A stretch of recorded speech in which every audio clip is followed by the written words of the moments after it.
The mountain goat, also known as the Rocky Mountain goat, is a hoofed mammal endemic to North America.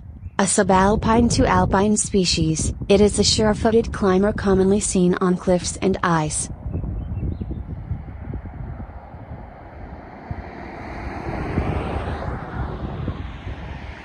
Mountain goats have a very thick coat in winter to withstand the extremely low temperatures and high winds in the alpine.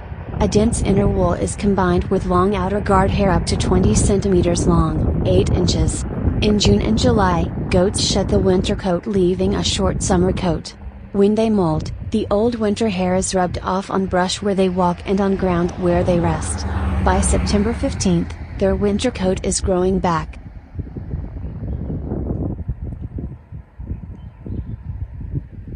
Mountain goats also love salt. They are known to travel more than 25 kilometers to lick natural salt deposits, which provide essential nutrients. As a result, many a hiker has strayed off trail to tinkle and found mountain goats lurking, eager to lick a rock or eat a plant drenched in fresh, life-sustaining urine.